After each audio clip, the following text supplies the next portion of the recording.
Nulle part dans les Écritures il n'est question d'un mandat pour le confessionnalisme. Au contraire, le mandat est d'union et de connectivité.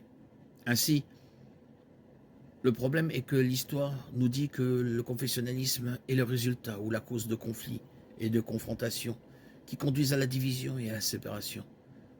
Jésus nous a dit qu'une maison divisée contre elle-même ne peut pas tenir.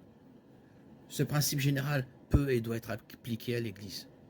Nous en trouvons un exemple dans l'Église de Corinthe qui était aux prises avec des problèmes de division et de séparation. Il y avait ceux qui pensaient qu'ils devaient suivre Paul et ceux qui pensaient qu'ils devaient suivre l'enseignement d'Apollos. 1 Corinthiens 1,12. Ce que je dis, c'est que chacun de vous dit « Je suis avec Paul » ou « Je suis avec Apollos » ou « Je suis avec Céphas » ou « Je suis avec Christ ». Il semble y avoir au moins deux problèmes majeurs avec le confessionnalisme. Cela seul devrait vous dire ce que Paul pensait des dénominations ou de toute autre chose qui sépare et divise le corps. Au verset 13, Paul pose des questions très précises. Christ est-il divisé? Est-ce Paul qui a été crucifié pour vous? Ou avez-vous été baptisé au nom de Paul? Cela montre clairement ce que Paul ressent.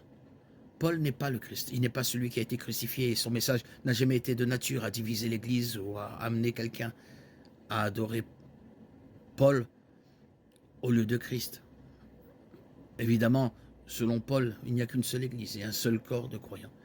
Et tout ce qui est différent affaiblit et détruit l'Église.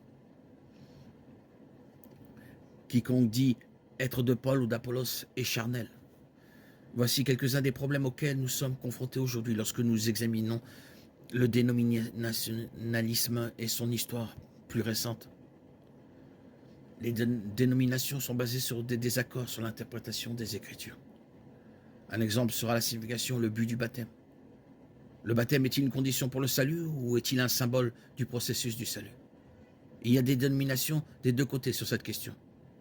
En fait, le baptême, sa signification, sa forme et qui peut le recevoir a été un problème central dans la séparation des églises et la formation de nouvelles dénominations. Les désaccords sur l'interprétation des Écritures sont pris personnellement et deviennent des points de discorde. Cela conduit à des disputes qui peuvent et ont fait beaucoup pour détruire le témoignage de l'Église. L'Église devrait être capable de résoudre ces différences au sein du corps. Mais une fois de plus, l'histoire nous montre que cela n'arrive pas. Aujourd'hui, les médias utilisent nos différences contre nous pour démontrer que nous ne sommes pas unis dans la pensée ou dans le but.